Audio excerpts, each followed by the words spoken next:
Right, guys, welcome back to the Joyage Kingdom. I'm Cage, your guide. I'll be replacing the voice inside your head for now, giving you a break from the constant internal monologue that is the human mind. I want to say first, thank you for listening or viewing on whatever platform you're on. If you haven't already, smash that like button, subscribe to the channel, join the kingdom. Today, I'm joined by the Cooltimes dude, the vlogger of NFTs. I thought it was just me out here, but it is in fact not just me. There's another vlogger who's also an exceptional vlogger at that. I didn't know what to expect, and dude, they're beautiful vlogs. And I really enjoyed watching them, and I'm really stoked to talk to you, talk about NFTs, life, and all the things, man. Yeah, man, let's do it. It's cool times. Gang to my cats, sub to my ducks. I'm Bro, getting a little feedback. yeah. I know you are. It's because your thing was way louder than I thought it was gonna be. Perfect. Okay. I was gonna ask. So I was stalking your YouTube, and I noticed I didn't know this before, literally until a little bit ago, that you are also indeed a sub duck, and you were also in the Cool Cats OG squad, like way back in the day, and those were like some of your first communities that you're sort of excited to be in. And I heard you mentioned that in that interview you did at NFT NYC. What are your favorite NFT communities? Have they stayed, or do you still fuck with Cool Cats? Do you still fuck with Subdocs? Like, what are your communities that you're fucking with right now? I fuck with communities or teams that fuck with the holders of their project. You know, I don't think you can leave your holders and your community leaving them high and dry. I do have a sub duck hanging up behind me, so definitely still love my guy Frankie Nine, Strong, the whole team. Sup to all my ducks. That's been my YouTube intro forever. It's cool times, gang to my cats, showing love to Gutter Cat Gang, sup to my ducks. But ultimately, like projects like Cool Cats, for example, I don't know that they've shown enough love back to their holders, back to the community, and it's tough for us to show that love back to the project when it's not a two-way street. So certainly things have changed over time, but going back to 2021 when I first got in this space, those early Cool Cat days, Subduck days in the Discord, not only from like a trading thing, but just like, wow, being in a digital community is really fun. Is something that definitely hasn't left me.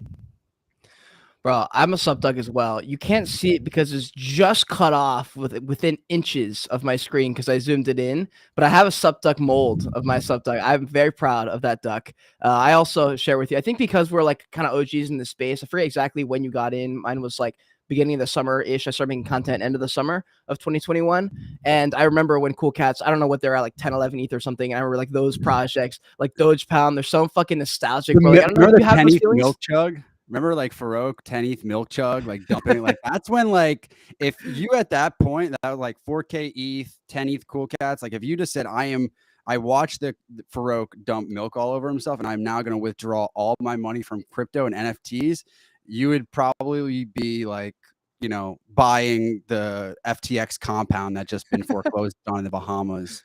But yeah, man, what a time that was, right?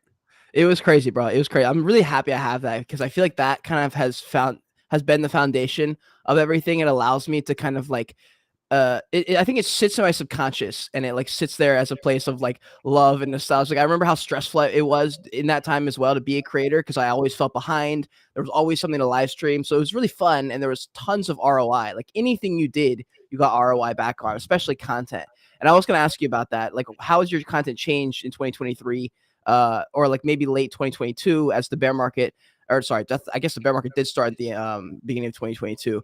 But how has your content kind of changed recently? I think when you start out as a content creator, it's important to engage as many different communities and people as possible. So when I first started my YouTube channel, it was, can I interview doodles and have maybe even just 20 people who are doodles holders find and discover my YouTube channel? Can I do an interview with dead fellas and have 5 new people find that, because hopefully the project or the person that I'm interviewing is going to, retweet my video, show some love, maybe put it in the Discord. So when I first got started out, it was all about engaging different types of people and community, and honestly, shamelessly hoping I would get retweeted onto bigger accounts. I started doing content just like you did. Summer 2021, had like 300 followers on Twitter and was like really determined to just build and build.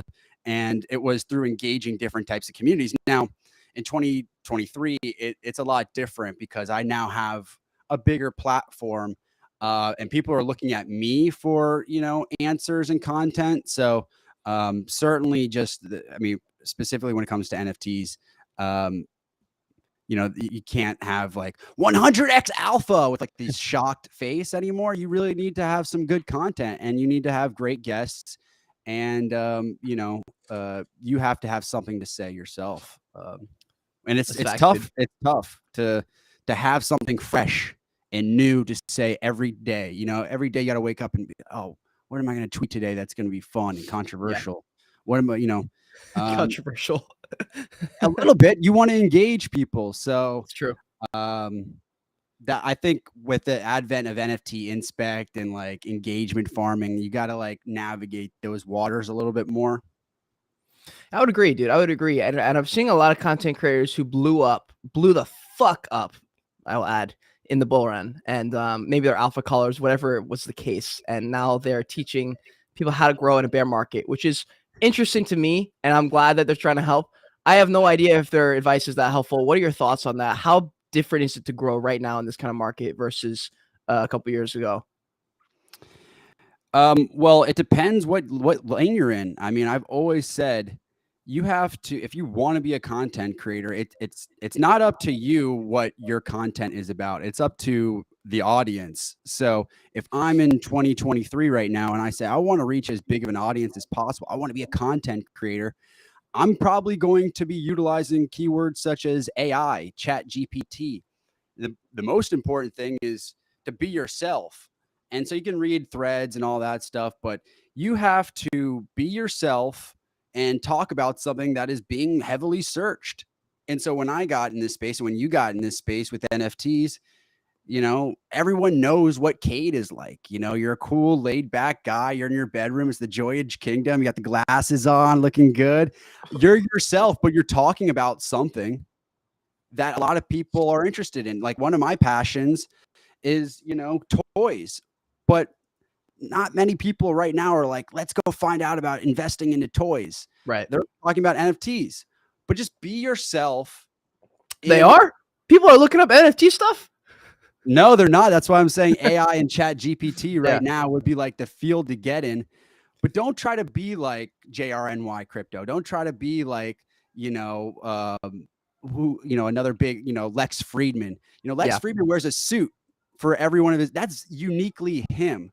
And me, I got my toys behind me. You got your glass. We're ourselves, but we're talking about things that people are actively searching up. So, threads aside, I think, the important thing is to get involved into something that people are actively looking up. And right now, if I was like trying to become a content creator right now, I'd be going hard on chat GPT and AI. That's not my passion. But if I wanted to be a content creator, do it in a field that's expanding and become knowledgeable in that, and then remain uniquely yourself. Yeah, I would agree. And also, for content creators now in 2023, I've just seen a lot of people who are like, it's too late. There's no reason, or there's no way to grow from zero. And I'll tell you, bro, I just saw someone blow up like literally this week. His name's Tally. I don't know if you've seen Tally, the dude doing all the edits on Twitter for like Thread Guy, K Money. He's doing all these like really hilarious, dude, they're phenomenal. And he's blown up. I mean, everybody knows his name now. And he was no one a few weeks ago, and like, it's literally possible. I mean, his content's really good, but I've talked to him on the phone. He's actually coming on the podcast next week. Bro, man figured out how to edit a week ago.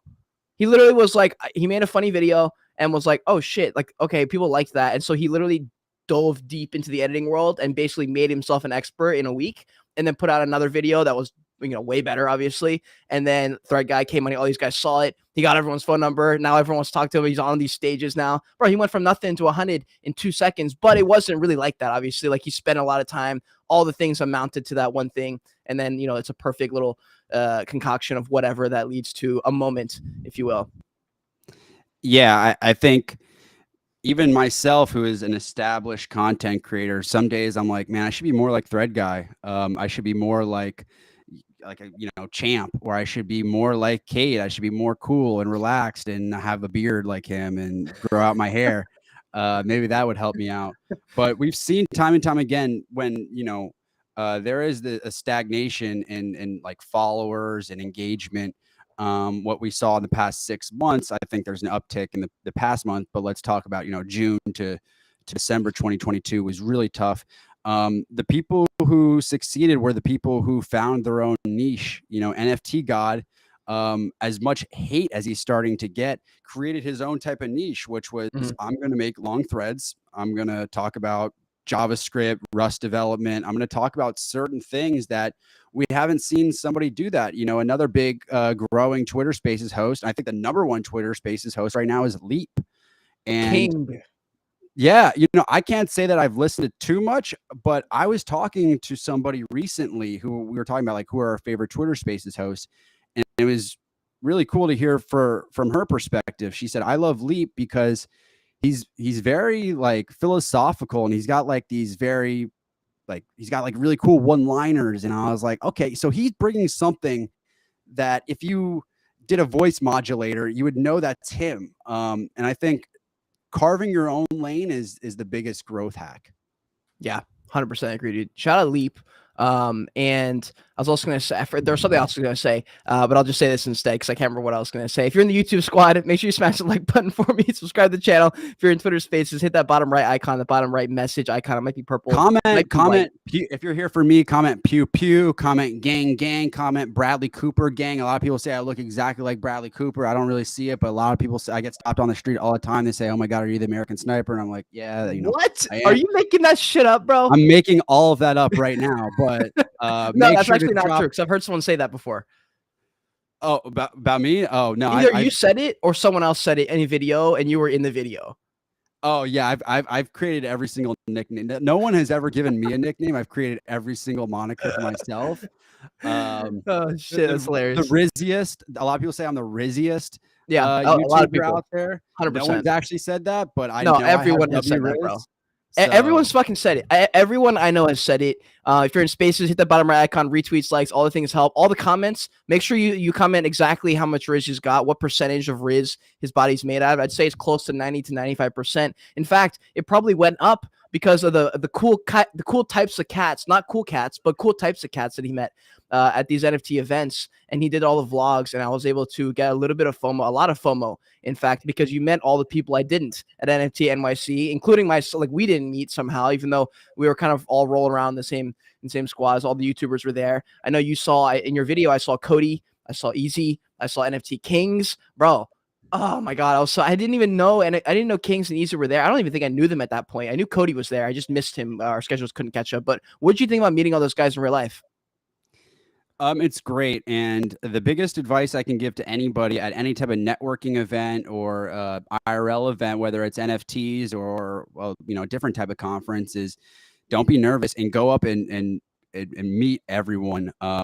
It started back for me at Art Basel 2021. I actually live in South Florida. So I had like 1,000 subscribers on YouTube, maybe 1,000 on Twitter, really small account at that point. No one knew who I was. And I just drove down to Art Basel to a Cool Cats event, and I saw Andrew Wang, and I said, wow, I just walked up and, can I get a quick 1-minute interview? Boom. 1-minute interview, posted that later on Twitter. He retweets it. I get 100, 200 followers off of that. I got I gently walk up to Klon, the artist of Cool Cats. Hey, can I talk to you for a second? Yeah, sure. I mean, the thing about Web3 that is so unique and awesome is that everyone is very approachable, and we all came from humble beginnings, it seems like.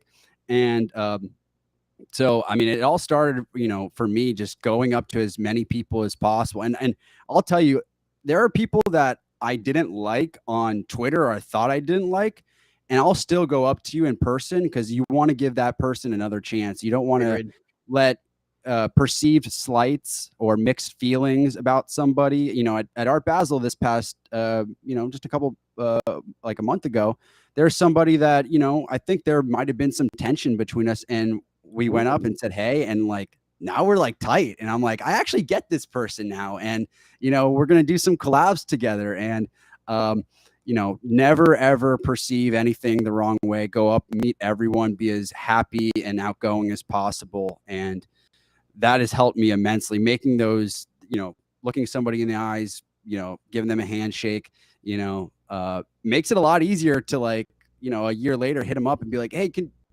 you do this favor for me? Would you cop on my, Toby Lasso, Vinny Hager, all these people that I interviewed, very, very, I remember I met Pio from Nifty Alpha at Art Basel, and we were like, man, it's, wouldn't it be cool if we both got 5K subs on YouTube? And we did an interview. And by the way, he's like 6'3", and I'm like, bro, come on. Of course, I'm like, I don't even want to do a YouTube interview with him because I'm gonna look like I'm a fucking elf. But wait, wait, who was taller and who was shorter than you expected? Oh man, so yeah, Pio is the sneaky tall all-star. 6'3", lanky, looks like he could be like a shooting guard in the NBA. And it's like, oh man, shorter. I feel like he's got maybe small calves though. Leg day does not. Leg day is not a part of that. I don't want to call out any short kings. Me, I'm like an average kind of guy. The short. Wait, hold on. You low key throwing shade at NFT kings? No comment. You can kind of deduce some. What's so funny? I saw like a couple of years ago, people were trying to figure out how tall Dave Portnoy was from Barstool Sports. And they literally like found out how what the size of a pizza box was because he does the pizza reviews. And so they did an edit where they stacked up the pizza boxes, and they found out like, okay, he's actually the height of like 60 pizza boxes. So he's like 5'9". Yeah. So there's a lot of stuff that goes into this stuff, guys. That's fucking hilarious, dude. That's awesome that you met him and Pio. I actually I met Pio kind of late in the game, honestly. I'm really glad I did because they're one of my favorite shows. They're one of the inspirations behind why I even got into spaces. Like watching Pio and Nick run that show, like a radio show, and me for the first time or one of the first times I jumped in, they allowed me to jump on stage. I just knew Easy, so I guess he talked to Pio about it, and I was able to hop on stage for a little bit, kind of vibe with them and see how they ran it. And I'd never been on like that style of show before yet, and so to watch Pio do that, I was like, holy shit. And so me and Pio got connected. We chatted offline a little bit because we both do social media, both been doing it for a long time. And dude, that guy is a really, really cool guy. Really happy I met him. It's fucking awesome. The amount of, I'm sure there are a bunch of shitheads here, but dude, I've been pleasantly surprised by the amount of really pleasant people I've met here in Web3, especially these events, dude. How you said walking up to random people.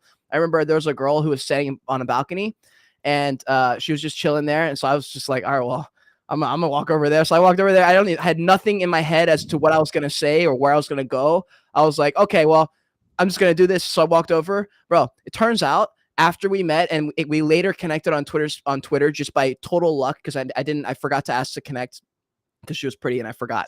And so later on we connected. Found out she's like head of something massive department in Vayner, like super high up in the Gary Vee ecosystem. And I was just like, what the fuck? And like she was so cool. Sometimes you don't even talk about NFTs when you meet these people at these events, and it's the best thing ever. You just find out their vibes, figure out what everyone's doing. I have a great time, and I think everyone should go. And those events, kind of after all the networking, all the conference stuff, I think that's where all the good stuff really happens. A lot of really talented and well-connected people are using Web3 as their outlet. They're very curious by Web3, blockchain, crypto, all these things. And you'd be very surprised that person who's shit posting on Twitter with a Sappy Seals PFP is actually VP at Meta. Yeah. I remember specifically, I met somebody at Art Basel who the first person who ever recognized me in person and came up to me was like, oh my God, I've seen your YouTube channel. And I was like, oh my God, great. And it was a husband and wife. And I'm like, you guys watch me? I'm like, I'm so stupid. You guys seem so smart. And they're like, yeah, we both work at Meta. And I'm like, huh. Whoa. And so you'd be surprised those accounts, 2,000, 3,000 followers, the people who maybe not trying to be content creators, but are just around. They're really successful, intelligent people who are just kind of anoning on the internet. It's true, bro. It really is true. It's the funniest shit when you meet these people, especially if you've been engaging with them a long time digitally, and then you meet them in real life. Sometimes they're way, way, way more relaxed than their Twitter personality. And I love it because I understand the different sides of like your personality that you have, depending on what situation you're in, depending on who you're around. Obviously, hopefully you're not changing everything about your personality, but I do understand that, there's time and a place for kind of how you act. But I was going to ask this because this is an interesting topic, and I know we have a hard chop in like 20 minutes or 25 minutes or so. You were hospitalized a couple years ago. I found this in a podcast, and I have not heard you talk about it anywhere else. And you went through a period of time that was kind of rough, and then you found these digital communities in these NFTs. I feel like I have a very similar story. I didn't have an exact timed injury like that led me to that, but mine was the same. I was living in a car, traveling around, totally isolated, did not speak to anyone. I remember for 4 months straight one time, not a single soul, just was making videos on my own, living in a car. And that was miserable. And I think it was that timing that allowed me to be like, holy shit, these You're NFT not Brian communities don't Laundrie, are exist. you? I am. That is me. Okay. Yeah. It's a really, really dark joke. Sorry about that, guys. But dude, tell me about that. What happened? If you want, you tell me as much as you want or as little as you want. Yeah. So I was hospitalized now 2 years ago, 2021.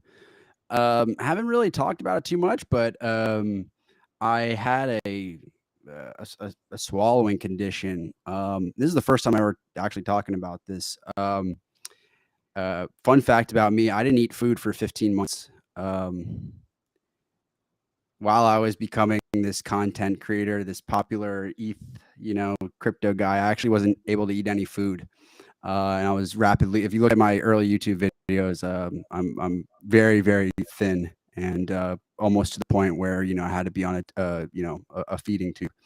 But not to bore everyone with the medical stuff. Things became so bad that I actually was just, I had some insurance, but I accrued like a $10,000 plus dollar medical bill. The American medical system is corrupt. And kind of backed up against the wall financially.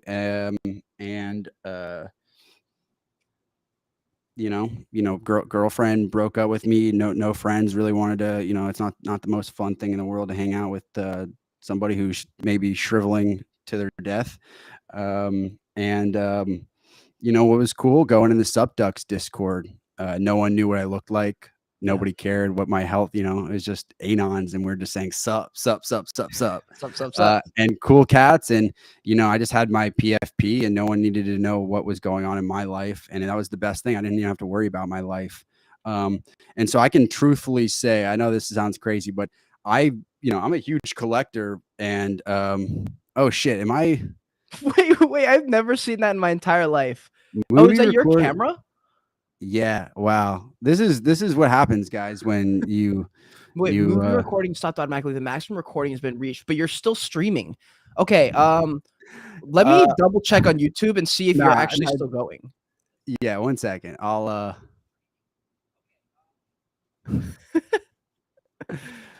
Hold on, fam. We're gonna figure this out. If not, we may have to just to go full audio for YouTube, which is fine. We have to like stick a PFP in there for him or something and sub in. Let's see if I can use my just computer cam. Yeah, that'll be fine. That's fine. Yeah, I'll even match you if you do that. I can switch it to mine if you want. 1 second. Am I allowed to leave and then come back? Yeah, dude. Do whatever you want. Also, what I was gonna say, if you're in spaces, appreciate all likes, retweets, tags, whatever you want. It helps tremendously. If you guys want to follow, I have a ton of NFT content coming out, lots of interviews coming up, interviews of my favorite shit. Let's get this shit going. And he's back. Yeah. Sorry, guys. I don't know how to get. It is tough. Here, so if you go to hit the settings icon right below where your video would normally be. All right, I got it. Yeah. Video input, baby. Hey, sorry about that, guys. Looking good. So yeah, we were about to start crying. But yeah, no, I wasn't even trying to like flip NFTs or anything like that and make like huge giga gains or anything. I was just buying stuff and seeing what that was about. I had like a COVID, like a stimulus check. I had like $1,200 that I just threw into ETH, and yeah, one thing turned to the next, and I was able to flip like my $1,200 stimulus check into 100 ETH, and certainly paid off my medical bills. And that's when I was like, the thing that was funny was I was making crazy trades, and I like even hit up my IRL friends, and I was like, yeah, there's something crazy happening right now. And they're like, they didn't really care. No one cared. except some people in Discord and stuff. And that's why I was like, let me get on YouTube and just start like telling people what, like, this is crazy. I got to like share this with somebody. Bro, so I've been through some I've never been I've never had like my life at risk when I've been in the hospital, but I've definitely gone through some like darker periods where time was like the biggest worry. Is one of those things where like I had like a 6-month or 12-month journey of rehab, which was just like miserable because you just know that no matter how hard you work, it's still going to take 12 months or still going to take this long before the doctor's like, okay, you can be released and go do normal things again. So I feel you in that sense, and kind of lacking or just being isolated as fuck and feeling like you're isolated as fuck emotionally, like in your head. And so for me, like digital communities, which I don't hear that often because NFTs are so predicated on the price action of things and flipping. But the idea of digital communities is why I'm here. And it's why I want to make a pivot in my channel a little bit. Even though metaverse content is so far away and the gaming content is so far away, for me to be able to tap into the digital communities where I'm more interested in general, not as much the trading, I have to make content in that field a little bit more, so that when it's time and like the tech meets the timing of the market, then it can have a beautiful blossom. But the metaverse, the digital communities, I think that's where we're gonna be. I don't know, like, what are your thoughts on the PFPs? Are any of them gonna survive? Like, are they actually gonna be important in this metaverse? And which ones do you think will make it? Do you have your bets? Are you even thinking about that at all? Absolutely. PFPs have endured far longer than originally predicted. I remember being around, summer 2021. It's like, oh, PFP meta is going to die soon. We're 2023 and True. to launch projects, right? Oh, he's good. People who are trying to launch projects right now are still talking about like, does this look like a good PFP? Frankly, I think that we need to evolve beyond like an NFT project has to fit this circle that is on a Web2 or a hexagon on a Web2 platform. But PFPs, just like when we talk about digital communities, even bigger than that, even more paramount is digital identity. So when I have a sappy seal profile picture, I might be a millionaire. I might have the greatest job on Wall Street. But when I go home at night, I want to kind of shit post and have fun and do memes, right? And what am I gonna? I want a sappy seal. I want the meme generator. I want to be like in cahoots with Wob and all the seals. And I know people like that who are like, man, I have Bored Apes, but I rock a sappy seal profile picture because that communicates something about me. Same thing goes for penguins and doodles. Doodles is a PFP that that communicates, I love the intersection of pop culture and fashion and gaming and all these different things. And, I think PFPs are going to be evenly more massive with kids who grow up on iPads right now. They want to identify themselves in a digital sense. And I'm not saying that they're going to be like, oh, I need a Bored Ape. But, if there's, a PFP from, like a League of Legends PFP or things like that, they want to be their digital selves when they're on a digital platform, and we're on digital platforms a lot. So, I mean, I think PFPs are enduring. When you go to museums, I know you're a big traveler. I'm sure you've gone to a lot of art museums. We see so many portraits of people. PFPs are the portraits of our era. And so I frankly believe that, in 30, 40 years, when we go to the Museum of Modern Art, MoMA in New York City, there's going to be a room dedicated to burnt toast. There's going to be a room dedicated to XCopy. There, I went to a museum in Amsterdam in November, and there was a whole floor dedicated to Beeple. That's not necessarily PFPs, but these are self-portraits that are emblematic of our digital selves. In Seattle, not even a quarter mile from my apartment, there's an NFT museum, and I've become friends with the curators and the guys over there. It's the coolest shit, dude. It's not the coolest thing ever, but like, it's cool as fuck. They're watching this. They're like, yes, we got mentioned. Oh, what? No, it's cool. It's cool. It's mainly art, but I've connected with the people there. I'm really excited that they have that. I'm really excited to build in Seattle because I love cities. I can't even tell you how much I'm happy I'm out of the residential community. I don't know what it was. I just love being part of a city. I can feel it like breathing, like especially at night when I'm like scootering my ass to the gym or something. Can smell the piss and oh god, it's nothing like it, bro. There's nothing fucking like it. Also, not to bring it back to the sad topic, I literally forgot to ask this, and I just saw it because I wanted to talk about it real quick. So when you were a little bit more isolated, did you learn anything about yourself, or did you spend that time more just like, let me get the fuck out of here as fast as possible? Were you just thinking about getting out, or did you go through anything mentally that maybe taught you about life, something that you've held on to since that time? Humbled times 1,000.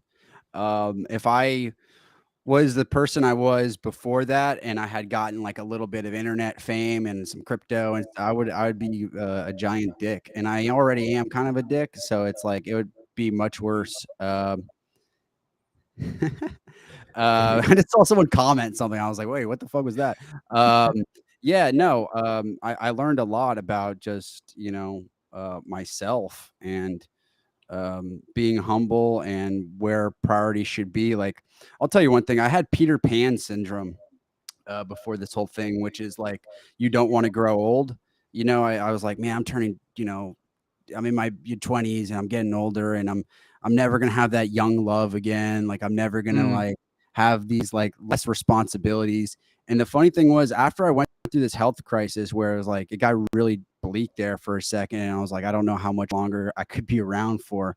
Um, I realized like it's the simple pleasures, man.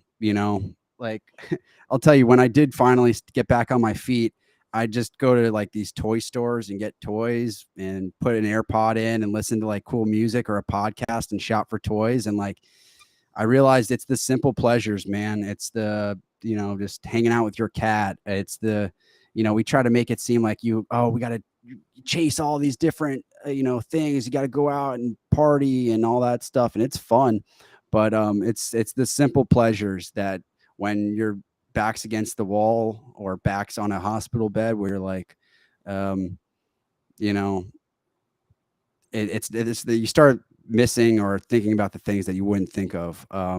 yeah. So like I'm more content with who I am and what I'm doing now more than ever. And I feel like Web3 is like there's just nowhere else I'd want to be, man. I mean, this is it. This is like, in the 1920s being in like, you know, in like with Rockefeller or something like that, or like in the 70s, the hippie movement. Like you ever like go in a history book and you're like, man, I'd love to have been part of like, these protests or this, the early internet days. Like, man, wouldn't it be cool to be on like AOL in 95 and 96 and get domain names? And we have ENS names. Like we're Yeah. in this new golden age.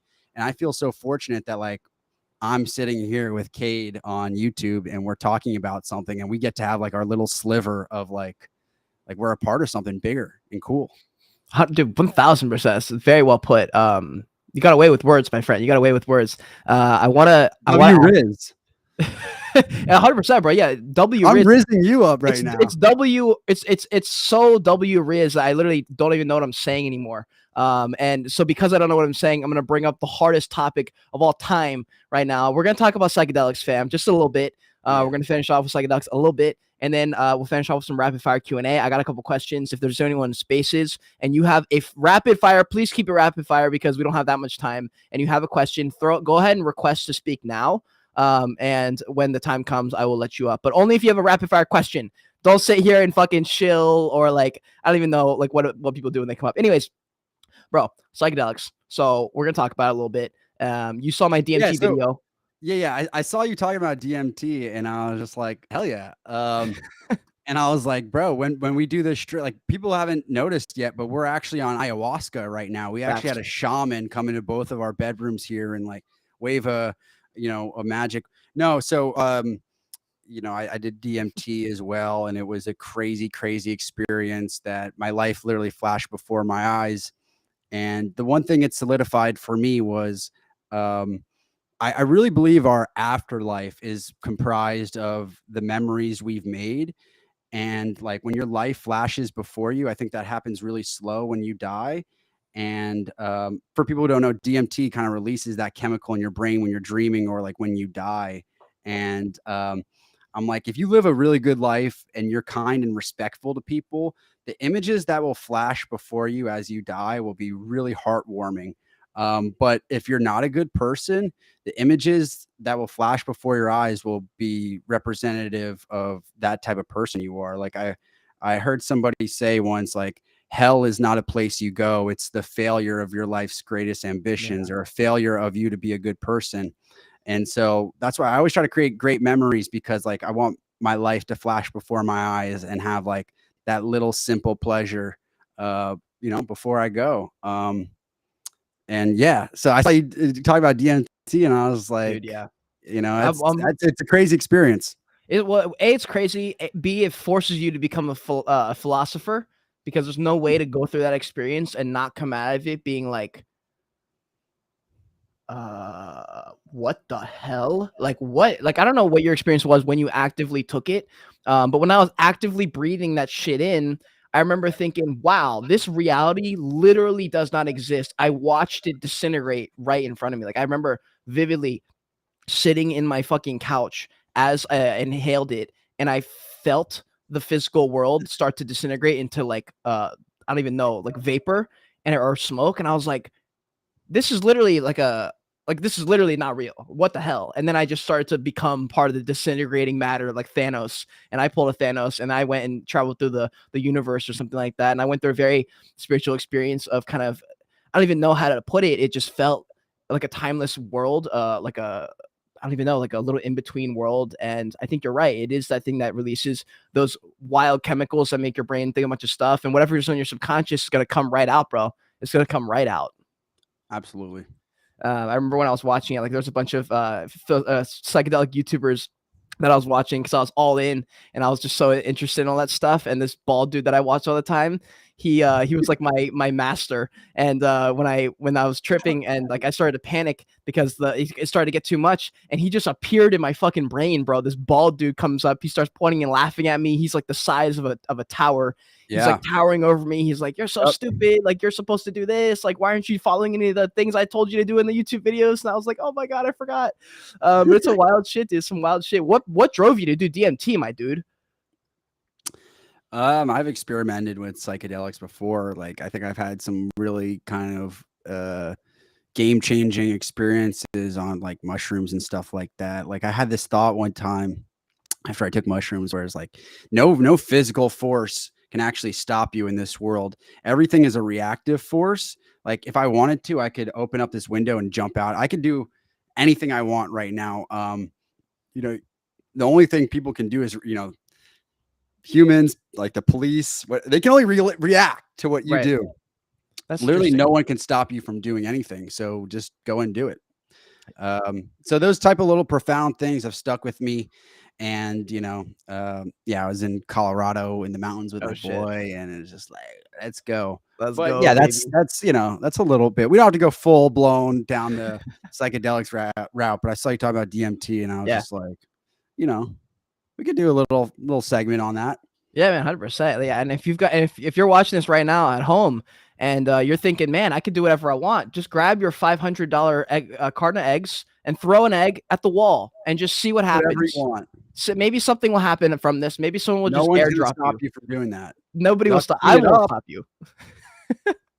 All right, bro. We got some rapid fire Q&As to wrap this shit up. I'm excited to talk about some of these things. This is one of my most interesting questions, and I try and ask it to everyone if I can, because I get a different answer each time. Sometimes it's hella deep, sometimes it's not at all.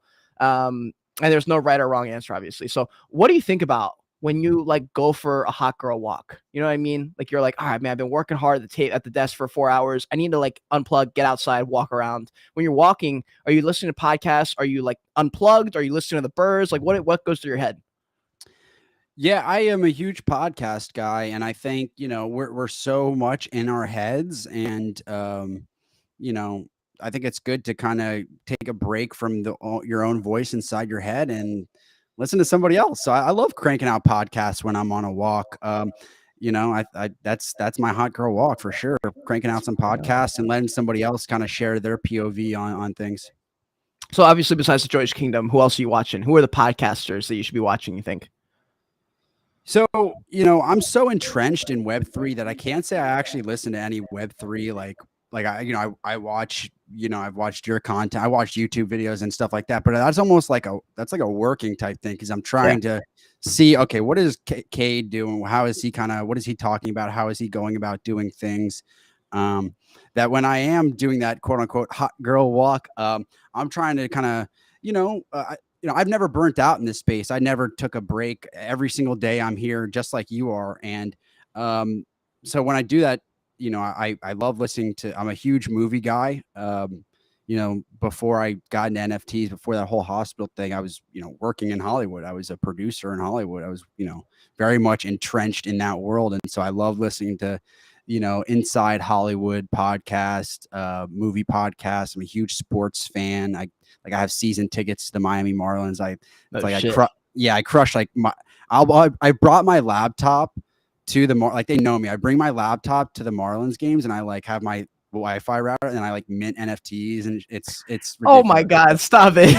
No, yeah. I tweeted this out recently, but like I went to a movie recently with the girl and I knew there was a DGen mint happening at a certain time. And I was just, I had my Wi-Fi router with me, a portable Wi-Fi thing. And I was minting during the movie. It took 5 minutes. I didn't miss too much, but, yeah, man, I like to disconnect from Web3 and, go into a different world for a little bit. It keeps me fresh.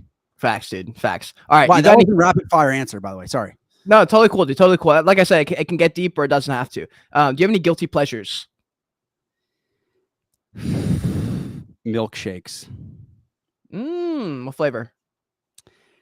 Chocolate. What's your favorite food chain? My favorite what? Food chain.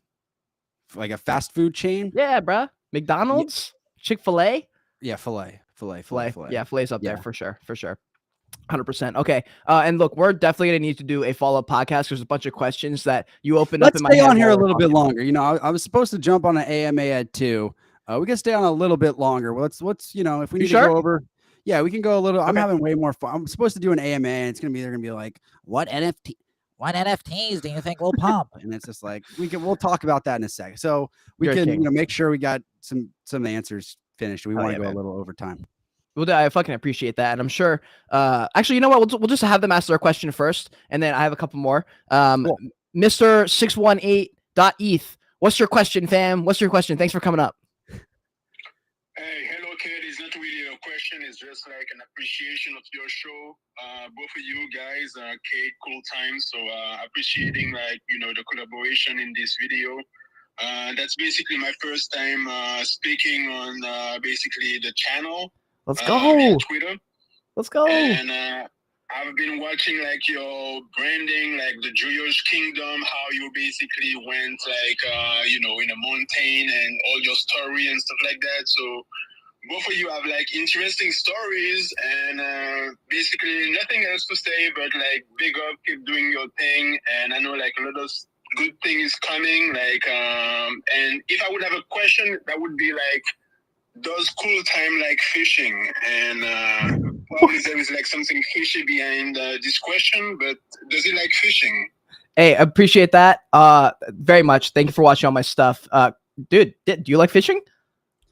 So what I think he's referring to, so I am actually embarking on releasing an NFT project here in the next couple of weeks called Something's Fishy. Oh, right. Right. So I think he's kind of throwing that in there, and I'm pretty sure I know who that is who's answering that question. Nice to hear from you, 618, my guy. I'm pretty sure you got a Pudgy Penguin PFP. I know my supporters. Does he have the Pudgy Penguin PFP? No. Oh, yikes. Okay. Yeah. I used to have ENS Maxi, but I'm in different communities. I'm in the Doodle.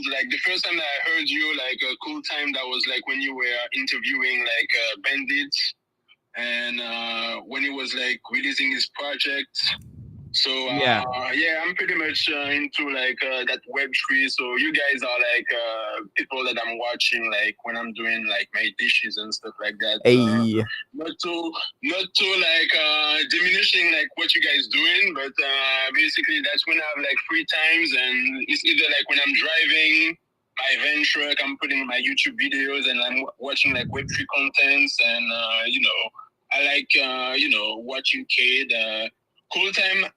Honestly, like I haven't watched like too much of your videos, but I saw like some short clips, and I love your enthusiasm and sharing your story also on the show today is like really interesting, and see like how basically you were able to do like a 360 out of your life going to Web3. So congratulations on all that, and keep pushing. And yeah, you're gonna see 618 going around different PFPs from the lonely aliens to whatever. Hell yeah, King. Hey, we appreciate it, man. I'm gonna throw you back to the listening audience. Thank you so much for coming up. Really do appreciate you. Hell yeah, hell yeah. I do like fishing.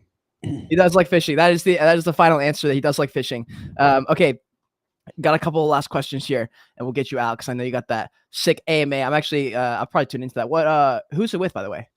No, it's inside of a Discord, like a token gated Discord, and got you. I'm doing like the press rounds right now. I'm trying to just go around and talk to a bunch of people as we prep this NFT release. That's a great idea. That's a great idea. If you want to do a follow-up AMA, specifically on the project too, I'd be down to do something like that if you ever want to. But not related to your NFT project. This is a question that I thought would come up earlier. I guess it didn't. How old are you right now? Whoa. I'm 300.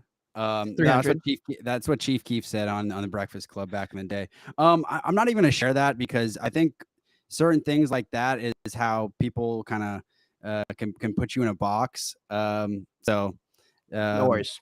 Yeah, at all. I'm ageless. Okay, so before the times of age, back when you were a pure mortal, and you were back in school. You know, you're out here fighting for girls' attention. You're out here fighting for teachers' attention, good grades, sports. What were you focused on in high school? Were you an entrepreneur? Were you selling hoodies like Mo was? Or were you fucking like chasing girls like I was? So yeah, well, first I never ever thought I'd be like a content creator. That was never, no, I was not a flipper or anything like that. I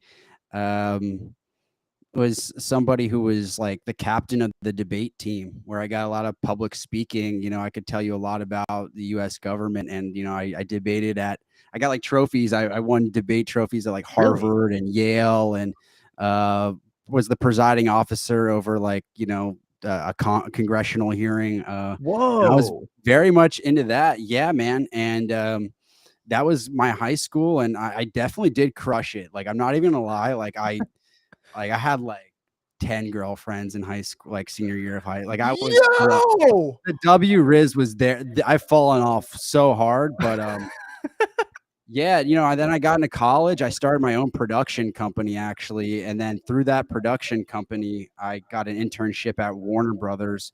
Went out to LA for a year. They said the faster you can graduate from college, we'll give you a job. I graduated college in 2.5 years, just crushed it.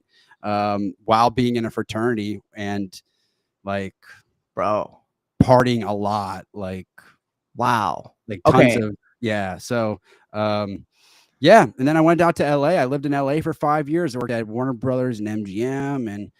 And then this whole thing kind of happened, and it changed the trajectory of my life. So you left the Hollywood scene to come make NFT content on YouTube, sort of in a roundabout way. Yeah, absolutely. I think Web3 is freedom. And when you have that taste of freedom, Hollywood sounds glitz and glammy, but I was working 9 a.m. to 7 p.m. So, after I got better, I started working remotely, and I was working like 9 a.m. to 7 p.m. while still filming a YouTube video every day, editing it myself. Mm-hmm. So I was grinding even when like the health wasn't really there. And yeah, I decided to leave Hollywood, man, because it's like, you can help someone be the star of the show. You can be the star of your own show. Yeah. So facts, dude. That's a massive facts right there. When I was jumping in other people's spaces, I would think the same after a while. I love jumping in other people's spaces. And then I was like, I gotta have my own, dude. Like, even though it takes forever to build that up, because people don't know to trust you on spaces. Like, it's a totally different platform than YouTube. And I put this poll out on my YouTube or my Twitter the other day, a couple weeks ago. Bro, a third of my entire audience didn't know I was a YouTuber. Like, zero clue that I did YouTube. Yeah. I was like, what? Siloed off. YouTube and Twitter are vastly different ecosystems for sure. Yeah, man, 100%. So you were working at Warner Bros. And I know we're going to wrap up in a couple of minutes. Just like you were working at these Hollywood places. Did you like go to school for some of these things? Like, why were you so fucking good at these things?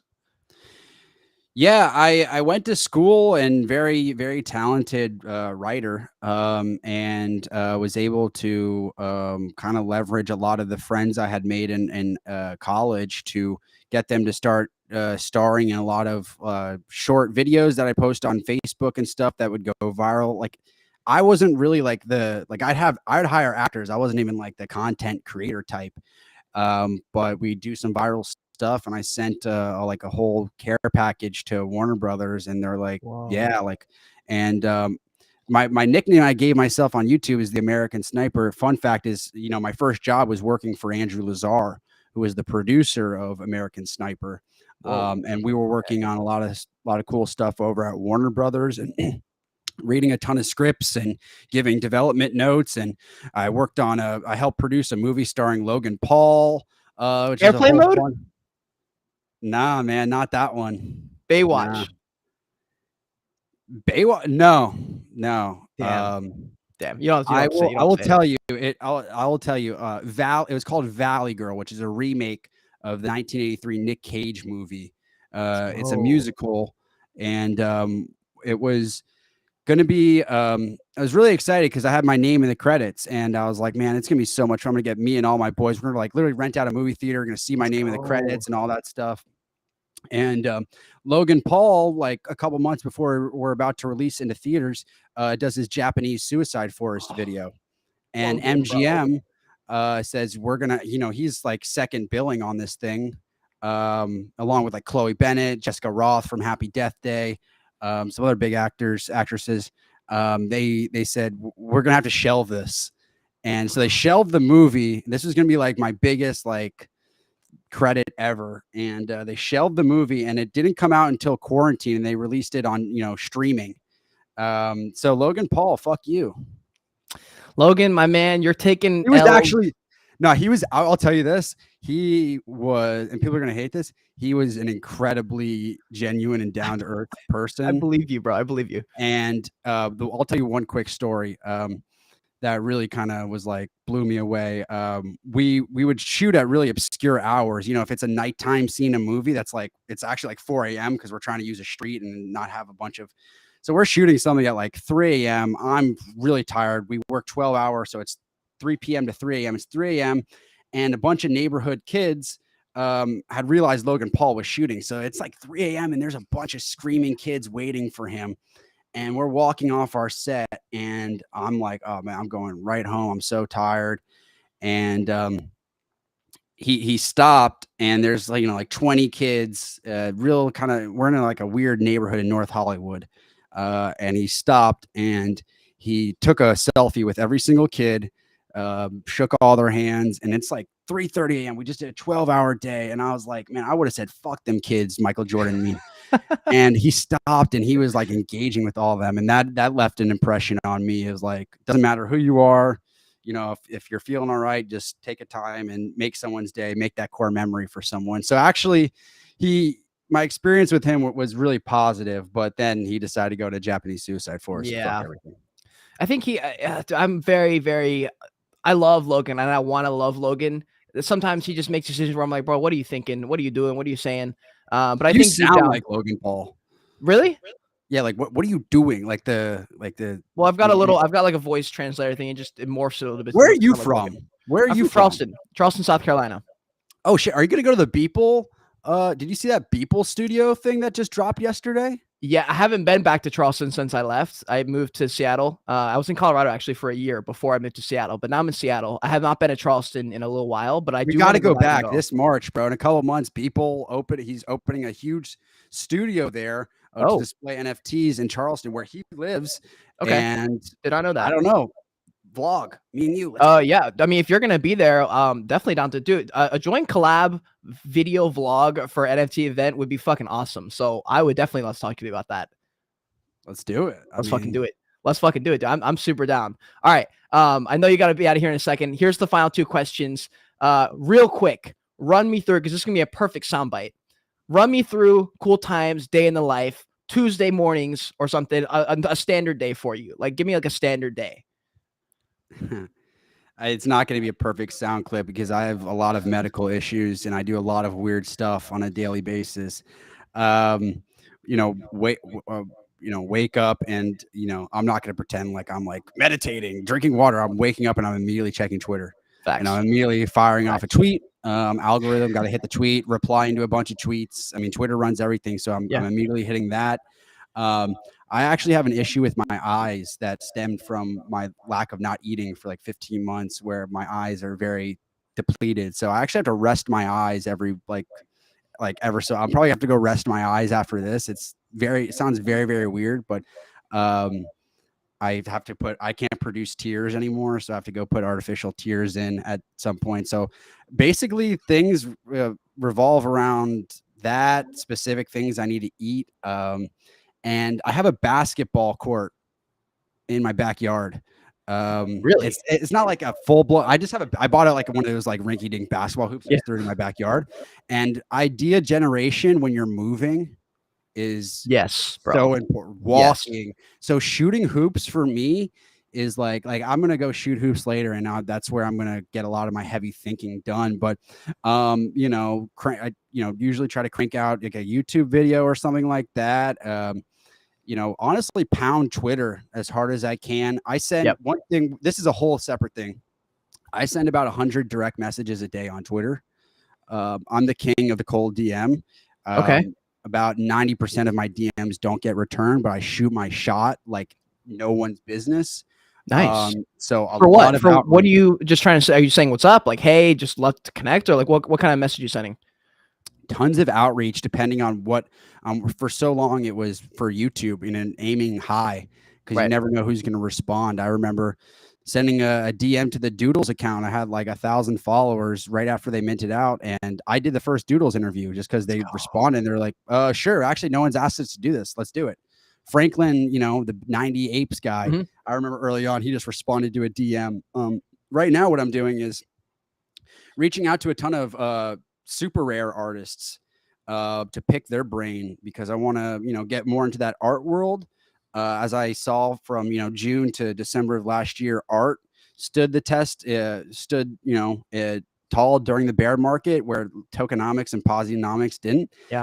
So I'm constantly trying to understand super rare, one of one. The manifold right now is huge. I'm trying to learn about people who are killing it in the open edition market, and so I'm always doing outreach, always doing that, day in the life. And then at night, probably someone said no hates the sniper. Probably 3 to 4 times a week I go to the movie theaters. I love seeing a movie. I go to a ton of sports games. At night I like to disconnect and go out, get tacos with friends. Like, I try to have a healthy life at night, but during the day it's a ton of Twitter, ton of this type of stuff, outreach, doing weird health things.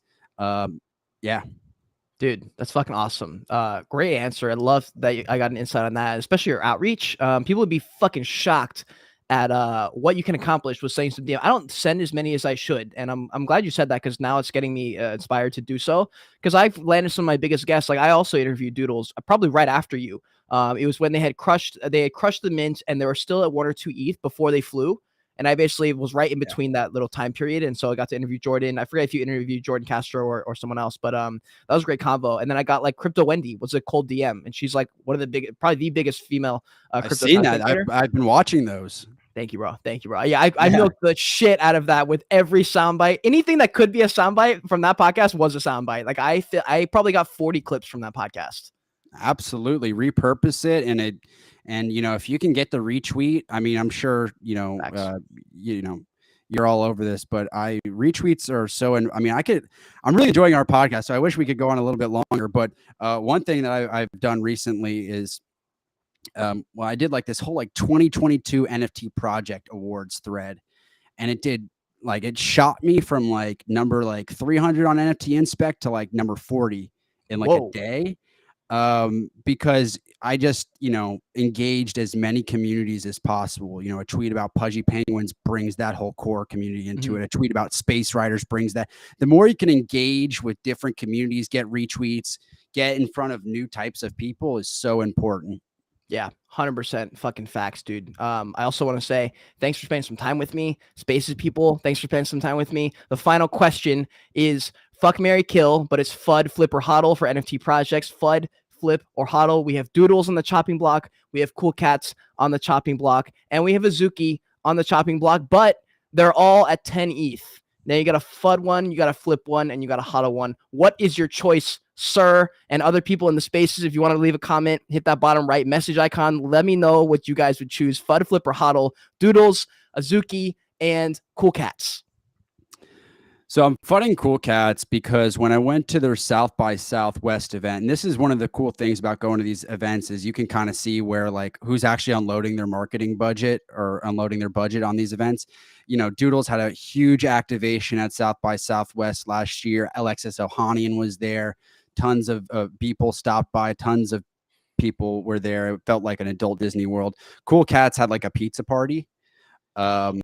And that's when it kind of clicked for me, like, this isn't going to make it. So I'm going to FUD Cool Cats, even though they're very near and dear to my heart. I'm going to flip Azuki because Azuki is amazing at hype. These are the best people when it comes to how do we make a tentpole announcement that excites people. I think the single greatest people, this will be debated, but some people would say what was the greatest announcement of all time in Web3? Most people would say like fuck it mutants in August 2021. I actually am going to go March 2022 NFTLA when Azuki told their holders at their IRL event, check your wallets. You just got a beans airdrop. Yeah. That's just pandemonium. Yeah, and whether it's the skateboard, whether it's the new their version of Other Side Land that just came out like a week ago, these people know how to make an announcement. So I'm going to flip that on the announcement or before the announcement. And then I'm going to hodl Doodles because if I just put a bunch of resumes in front of you, I took everything off the table, off the names, and I said, all right, here are the ingredients for all these projects. And you looked at Bored Ape Yacht Club, Azuki, Doodles. You saw Doodles, and you saw Alexis Ohanian, Pharrell, gaming, music, Doodles, records, A&R'd by Pharrell, potential connections to maybe like, can they be like the official PFP of Instagram? There are those types of chatters for Doodles too. I'm going to go hodl Doodles because when you just look at resumes, theirs is still, even with Bored Ape Yacht, that's the most impressive resume. If you're looking at like from a startup standpoint, like which one is leaping off the page, Doodles. Damn, bro. Fucking fire answer. I appreciate your time. Thanks for spending a little bit extra with me. This was fucking awesome, dude. I'm really glad we got to chat finally. Yeah, I know, man. I feel like we go like another couple hours, but we're gonna keep it short and sweet, probably. And you're probably like, man, I'm in Seattle. I gotta go to Starbucks. Like it's raining outside. I gotta like go. Bro, the coffee here sucks, bro. Like no cap, the coffee here is not that good. It's just not that good. It's very mid. It's really really mid. So I don't know, man. Maybe I just haven't found the right ones, but it's been a little bit sad. Also, YouTube squad, if you're in this, make sure you smash the like button. The code word at the end. I feel like it could be cool. We could do the code word be cool. That's one. I feel like it's kind of lame, but like, I mean, he is cool, bro. Like we're both kind of cool. Like I'm low key. I mean, I feel like, yeah, code word cool. Code word cool. Shit. Appreciate y'all. Oh shit, no way. John Rowan's in Seattle too. Wait, that's actually really crazy. Cool guys. Make sure you smash the like button, retweet, subscribe, all the things. I have Cooltimes, all his stuff down below in the description. Twitter Spaces. Appreciate everyone being in here. Bottom right icon, retweets, likes, they all help. Thank you so much for being here. And until next. Also, do you want to shout anyone out before you head out? Shout out to everyone that's ever supported me. I remember the first people who commented on my YouTube. Shout out Dat Do Cow. You're the first person to ever comment on my first YouTube video. I'll always remember you. FIFA Fusion. I remember you're like the second person who started commenting on my early, and I still keep in contact with these people. I remember each and every one of you guys who were there with me from the beginning, because when I was going through that health stuff, that stuff meant the world to me. And it's really cool to see everything kind of come to fruition. I'm now on Cade's podcast, so I've reached the pinnacle of my career. Dude, I appreciate those words. That's fucking awesome that you remember that. Gives you a little bit of an insight to who you are as a fucking person. Guys, thanks so much for being here. Thanks for spending my time with me. In 2 hours, we have coffee break, 1 p.m. PST. I'll be back on YouTube and Spaces. I will see y'all later. Guys, till next time, continue on your Joyage, continue to learn, and be grateful for your